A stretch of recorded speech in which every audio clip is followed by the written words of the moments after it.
eligible to be signed by all of the teams, it used to be that they would be drafted upon. And so if you had a primo free agent, you know, a certain amount of teams would then say, we want him, we want him, we want him. And those are the only teams that could negotiate with that player. I think the 85 two-day strike in Major League Baseball did away with that. I think after the 85 strike, all free agents were open to all players. But yeah, one time I was in winter meetings, used to be a lot of trades made. See one right there, but it seems a little bit less so than now. I'm anxiously awaiting the future of Chief Wahoo, I'll be honest with you. And it's just like I said at the top of the show, I felt of all the people considered, enshrined Modern Era Committee, Jack Morris, some of the top pitcher of the 80s. I mean, I know there was Dwight Gooden and Orel Hershiser and those guys, but in terms of, for the decade, the winningest pitcher from 80 to 89, that was Jack Morris. You know, he had 85. He had 91 after that, the 7th game of the 91 series. Alan Trammell also one of the top shortstops of his era. Really wasn't his fault that he played in the shadow of Cal Ripken. And, again, was one of the guys that you said, this is one of the players that are the best players on the Detroit Tigers. The only knock I can make, the knock against those two players would be this. And, you know, Trammell won multiple Gold Gloves, but he only led the league in 2 offensive categories in his entire career. He twice led the American League in sacrifice hits. That's it. There are no batting titles. There are no RBI championships. Nothing like, was never the top run scored or even, you know, led the league in, say, games played or something like that. They don't have any category like that. Morris did have years where he led the American League in victories. He never led in ERA. 3.90 ERA. That's the argument. And now I think it's going to be very difficult with Morrison to say that Curt Schilling and his 3.52 ERA lifetime does not belong. I think Schilling and Morris are very similar pitchers. In my own say, different but comparable in their. Did Schilling, because Morris's last year was 94, Schilling was pitching in 94. So their careers did overlap. They did have that. So anyway, I mean, Schilling was at the start of his career then Morris at the end, but nevertheless. The one person that I thought did not belong, I said this at the beginning of the show, Marvin Miller. I really think Miller's contributions to the game was he gave you the $600 box seat. He gave you the expanded playoffs because really small market teams could not expect to compete for winning 100 games in a year on a consistent basis. You know, I think that he created a tier system in baseball in which several franchises are glorified. They're continuations of what the Kansas City Athletics reportedly used to be, in that they would, you know, develop players, Roger Maris, Ryan Duran, Bob Serve, Ralph Terry, for the New York Yankees in a previous era. I think that that's now, when I go to the winter meetings and the talk is, will the Pirates move Garrett Cole? Will the Pirates move Josh Harrison? Will the Pirates move Andrew McCutchen? That's their team! Name me a Pirate other than those guys. Even the African Gift Nagope, or, you know, that guy, he was traded away. I mean, a team with no players, which for about 20 years may have been about the case. Sterling Marte, and that's about it here. Let's see if we got here. We got Tri-City Sports Now. You're on the air. Tri-City Sports Now, you're on the air. Tri-City Sports Now, you're not on the air. Sorry. All right. But I mentioned, I wanted to repeat myself and mention that, because they're talking about the winter meetings and such, and just sort of the philosophies that came about and such. I want to now touch a little bit upon what we just heard from Scott Carter. Of course, he's going to be very, I love Carl Torbush. He obviously respects the man immensely. which is great. Did say that he wants more victories. In a way, I do believe that is one of the reasons why, although he didn't come out and say it, it really appears, every indication is the current staff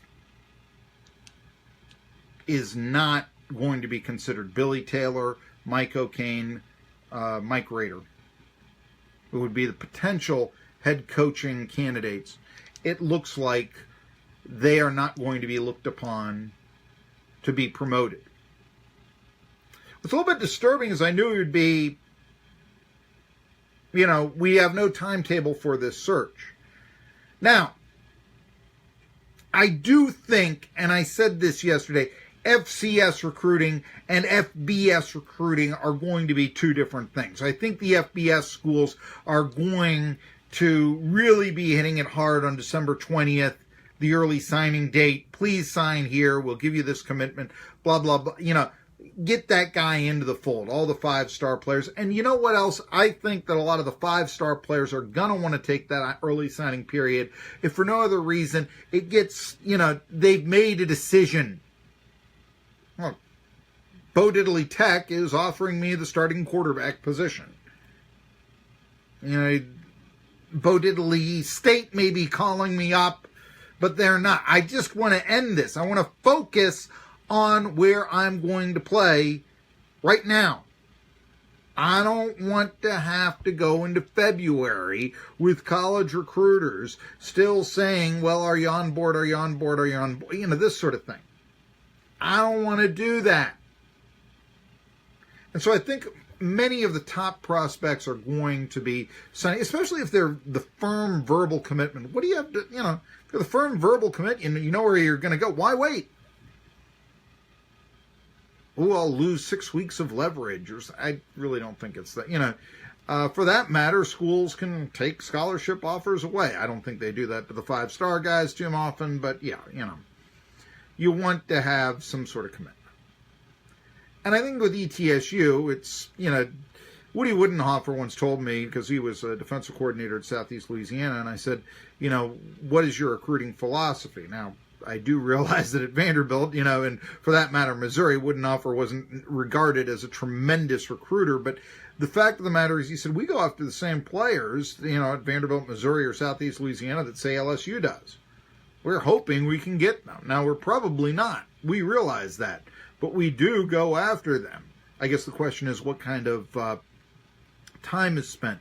But he says, our strategy in landing those players tends to be something didn't work out for them at LSU. They decided they didn't like the coach or what have you. And that's where we come in. Then we get them on the rebound. That's how a Southeast Louisiana, which, by the way, Carl Torbish used to coach at as well. That's where he attended college, gets a primo player. Probably don't get him for 4 years, but we do, wind up with him at the end. Okay. I think you'll find that with the FCS schools as well.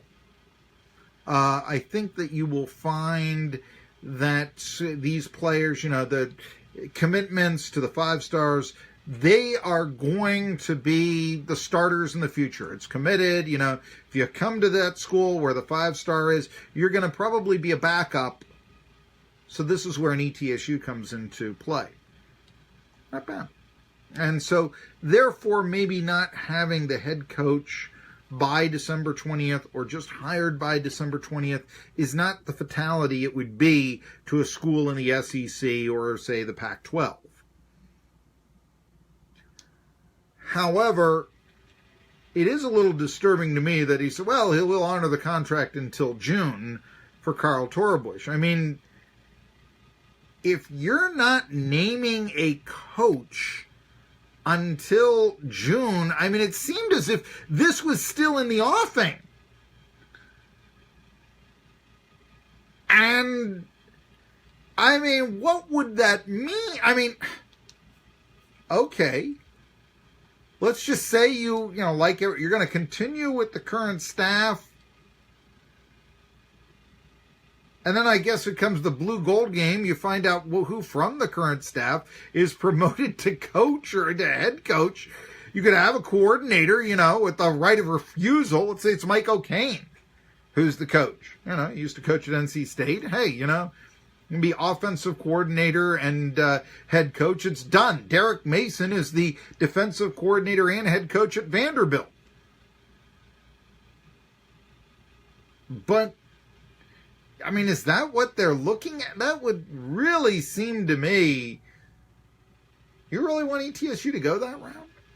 I don't know. We're just theorizing. Obviously, Scott Carter didn't say that he would do that. What else do we have? We have ETSU. When you look at ETSU, it seemed like he was really going to try to push for those multi-year contracts in the future. And I say he didn't want to speak with Paul Hamilton. He could have, though. He was around then. I realized he was a player, and he did, I guess, say during the interview, I'm playing, I'm studying, I'm not really involved in the administrative duties of ETSU sports when I'm a fullback for the football team. But nevertheless, just look at this, where you're saying, over the years, ETSU has given 10 years into the future for Fred Warren, and yet there was never even an extension given to Carl Torbush. And I do think that this is, you got to think, all the praise to Carl Torbush, but you know what? You were handicapping him in recruiting as time went by. And as he was saying, no JUCOs, no JUCOs, no JUCOs, they have a couple of JUCOs. But as he was saying this, that would come to be the only quality player that you could really expect to get if you don't have but a year or two left on your contract. It's the only one, especially at 60-something. He's 66 years old. Anyway, just some interest. So I think that what we learned right there, I don't think it'll be somebody from the current staff. And Carter, I think, is going to try to push for the multi-year contracts and having a little bit of leeway for ETSU in their future football hires. There is, by the way, if you've got on the visitor side of the ETSU the stadium that should be named after John Robert Bell, guess what? You're going to roast some more. It's going to be Arlington Stadium in Texas. There's a reference. I'll bet you would have bet good money. You could have gone through the entire show without hearing a reference to the old Turnpike Stadium, Arlington Stadium, the original home of the Texas Rangers.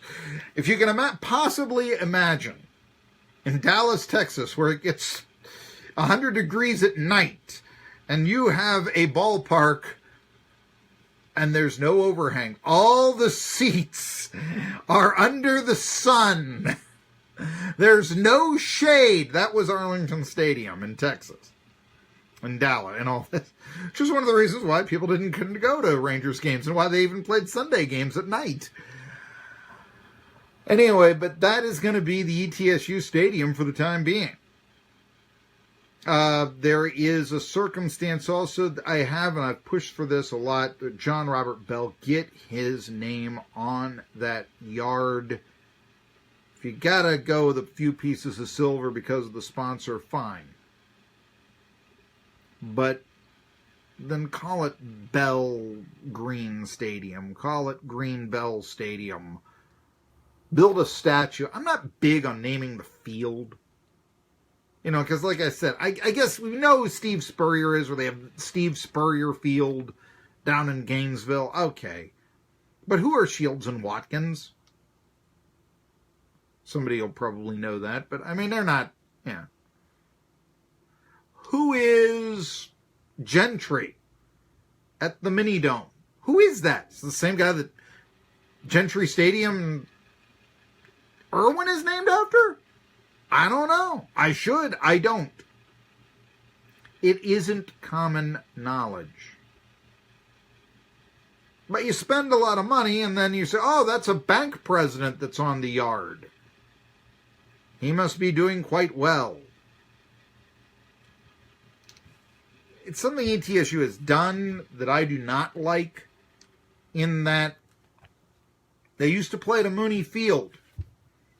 James Mooney was a tremendous pitcher for ETSU. Once struck out 21 batters in a game. It was ETSC back then. Went on to play in the major leagues. Part of the Gas House gang. 34 St. Louis Cardinals who won a World Series. The Dean brothers. He filled out the staff, did Mooney. Okay? He was 2-4. Nevertheless, a real major league pitcher.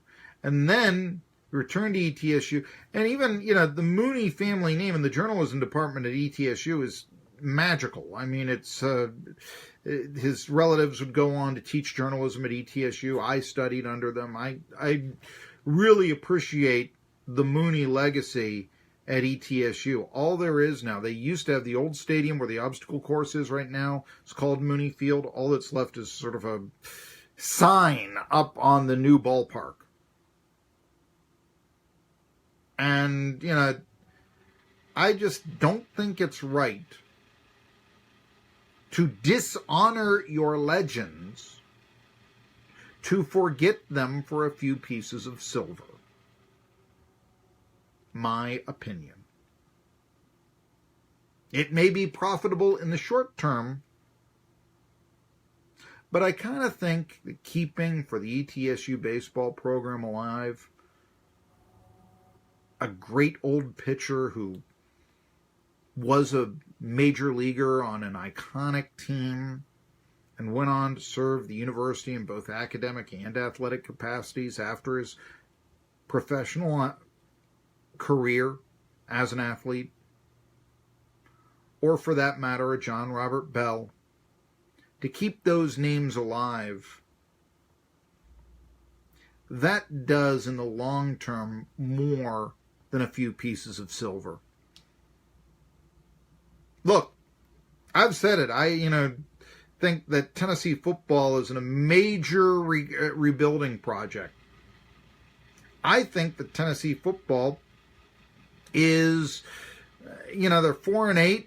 They don't have the players in their backyard, but what do they have? They have pageantry. They have interest. And I think a lot of that is that when you go to campus, you see Neyland Stadium. You walk or drive on Johnny Majors Drive or Pat Summit Way, or, all those volunteers greats. They remain alive. Lindsey Nelson Stadium. Meanwhile, the basketball program, they play at Thompson Bowling Arena. Who are they? No, I don't.